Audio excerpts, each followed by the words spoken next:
Selamat siang, siang ya.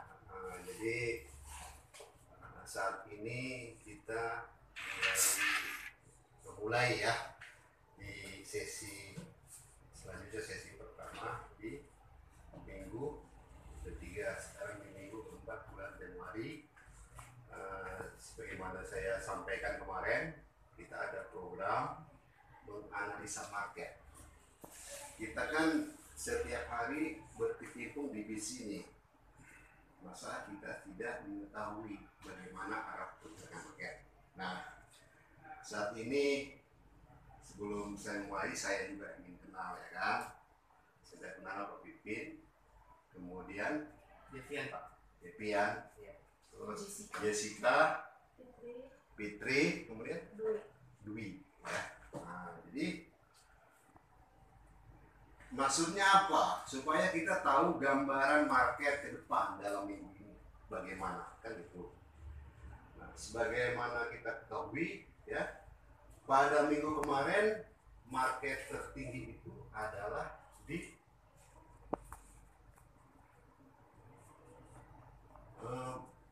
minggu kemarin 1874 ya. Nah, 1874,93 itu tertingginya ya. Nah, ini tertingginya 1874,93, low-nya 1801,90, close-nya di 1854,05. Nah,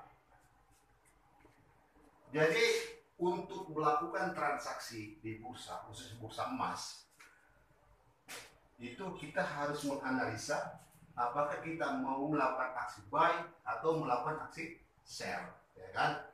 Nah, ada dua faktor ya yang harus kita perhitungkan untuk melakukan aksi buy atau sell. Ya. Pertama, faktor fundamental, kedua faktor teknikal, ya kan? Nah, untuk faktor fundamental, ya kan, itu sangat dipengaruhi khususnya ya saat ini adalah kondisi politik, keamanan dan ekonomi ya, kondisi politik, keamanan dan ekonomi termasuk pemerintahan, ya kan. Kemudian yang kedua, coronavirus. Nah, timbul lagi varian baru sekarang ya, coronavirus COVID-19, ya kan. Kemudian ada isu stimulus ya yang akan digelontorkan ya, tinggal menunggu persetujuan dengan pihak Senat dan DPR di Amerika ya, 1,9 triliun ya dolar. Kemudian juga aksi dari pelaku pasar. Kalau harga udah terlalu tinggi, pasti orang akan mengambil aksi keuntungan ya. Orang berinvestasi itu kan bukan di pasar saja, bisa di pasar saham atau investasi dalam bentuk lain. Jadi biasanya untuk mungkin di emas dia untung, di saham rugi, nah diambil aksi keuntungan. Nah, kebetulan sekarang isunya isu tentang stimulus fiskal ya dari pemerintah Amerika Serikat sebesar 1, triliun. Itu kan berarti kan peredaran uang bertambah, terjadi inflasi ya, harga barang naik. Yang biasanya emas itu kalau terjadi inflasi itu mesti naik ya, komoditi emas itu naik. Jadi itu dia ya. Kemudian, nah ini perlu saya jelaskan ya kan. Jadi pergerakan emas seperti saya sebutkan sebelumnya ya, pertemuan kemarin itu sangat dipengaruhi oleh dolar ya, dolar AS ya. Nah, kita lihat ya, antara ini kan sekarang ini kan sudah ada peralihan pemerintahan ya, dari Donald Trump ya kepada Joe Biden ya kan, presiden Amerika yang terpilih. Nah, jadi pada kurun waktu kemarin itu, pada saat pelantikan harga emas, pelantikan ya terpilih presiden baru itu, harga emas menguat ya, menguat ya, koreksi ya kan, akibat turun terlalu jauh sekitar 150 poin, kemudian koreksi ya kan, koreksi ya kan, nah sampai dengan 18.17 koreksi ya kan gitu. Nah jadi apa namanya, karena ada harapan. Kenapa dia koreksi? Karena harapan tentang stimulus ya sebesar 1,9 triliun ini ya, ada harapan ya kan, karena peredaran uang kan bertambah, berarti emas terjadi inflasi, emas menguat, makanya emas koreksi. Nah kemudian ke depan bagaimana ya kan, kita udah tahu faktor fundamentalnya, apa namanya, cenderung politik pemerintahan di Amerika ini sekarang itu beda ya, beda gayanya Presiden Donald Trump dengan Joe Biden. Jadi kalau Donald Trump itu terlalu apa namanya ya, apa namanya, kepentingannya beda. Jadi pro bisnis, pro orang kaya itu kalau Donald Trump. Tapi kalau Joe Biden ini pro rakyat ya. Jadi tidak memandang dia dari etnis apa, dari kulit putih, kulit hitam ya kan. Buktinya wakil presiden sekarang itu dari kulit hitam ya, orang India, Asia. Kemudian di jajaran menterinya kemungkinan itu kalau Donald Trump itu beda, tapi lebih kepentingan pro bisnis, pro orang kaya, kemudian kulit putih ya, Amerika asli kan gitu.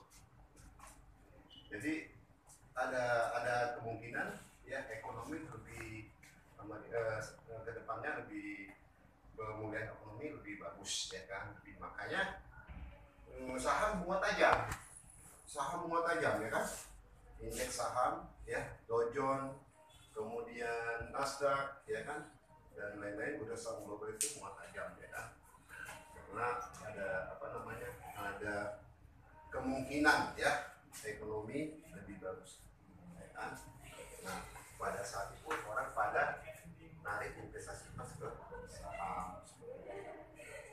Jadi itu ya, boleh bertanya faktor fundamentalnya, kemudian teknikalnya. Kalau teknikal itu kita lihat dari trend market ya, trend market ya. Kalau saya melihat ya,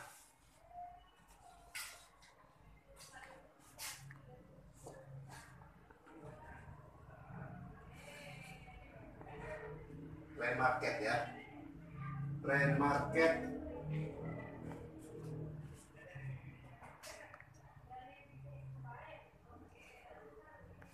kalau kita melihat trend market ya, trend market di apa ini masih turun ya, per 1 jam ya kan, per 4 jam ya kan, dari apa, dari trennya, kemudian dari indikator moving average pun itu masih di bawah, masih pergerakannya masih di bawah ya, per 4 jam, per 1 jam juga di bawah. Jadi untuk ada kemungkinan masih bisa turun ya kan.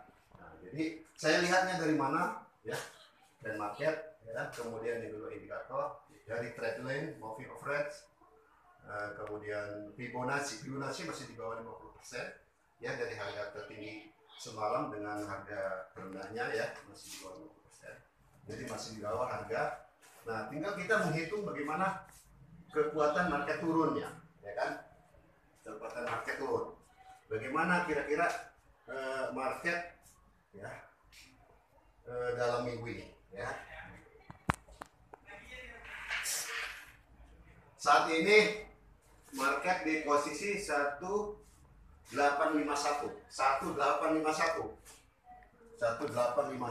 berarti di atas harga pivot ya.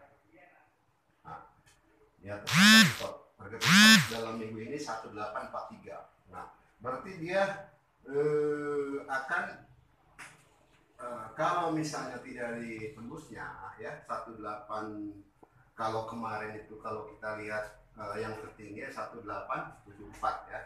Nah, ini harganya satu, berarti di 1874 untuk harga sekarang di sini berjalannya kalau di hariannya 1851 harga perjalanan, masih di bawah harga pivot harian. Nah, ditembus enggak 1853 atau 54. Nah, kemudian kalau di pivotnya, kalau harian satu pivot 1853, sorry, 1853 masih harga di bawah pivot, ya kan? Nah, kecuali kalau pivotnya tembus 1853 dia akan ke 70. Nah, sanggup nggak seperti itu. Jadi, nah kalau dia turun ke 37 ya, 8, kalau 37 tembus biasanya kalau ditembus S1 ke S2 820. Jadi tetap strong supportnya di sekitaran 18, ya kan? Gitu. Jadi prinsipnya gini, untuk minggu ini atau untuk hari ini dan ke depan bisa nggak ditembus 1870. Nah kalau itu ditembus, nah, itu bisa ke 885, bahkan strong level psikologinya 1900, ya seperti itu. Jadi perlu saya ingatkan, harga emas saat ini adalah di 1851, ya kan? Nah,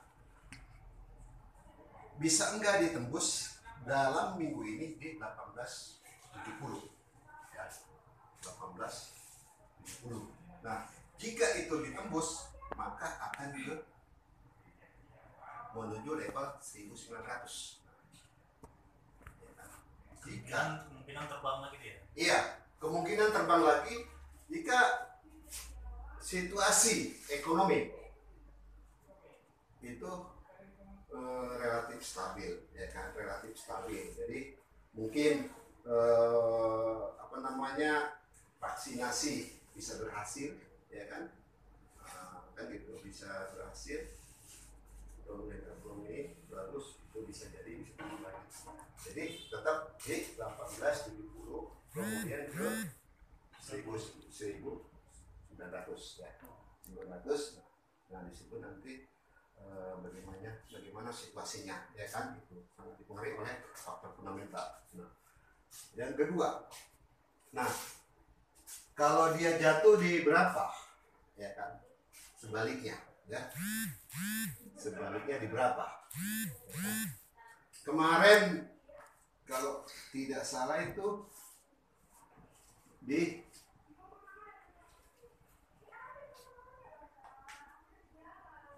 1835 ya, 36 ya, 1836 itu ya. Nah, kalau itu ditembus kemungkinan ke 18, sekitar 1825.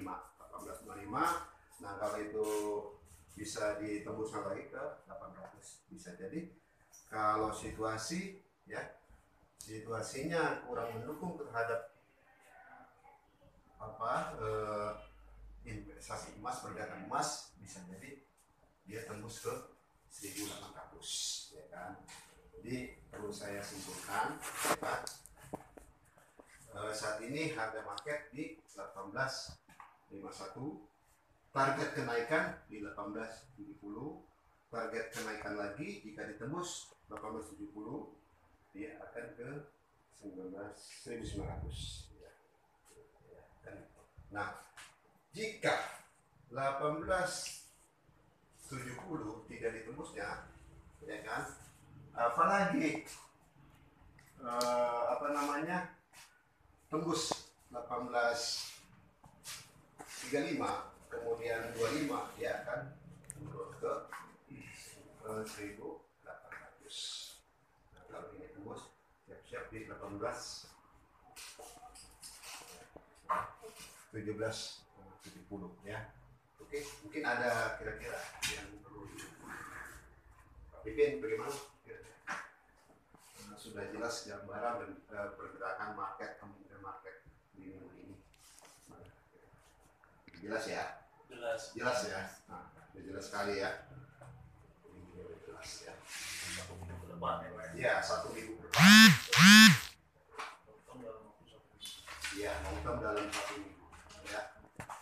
lupa tetap yang namanya trading itu kita juga harus ancang-ancang kemungkinan stop loss karena kan bisa saja terjun bebas dan itu. Oke ya, saya pikir kalau nggak ada pertanyaan lagi cukup ya, mas ya. Oke, terima kasih, semoga bermanfaat.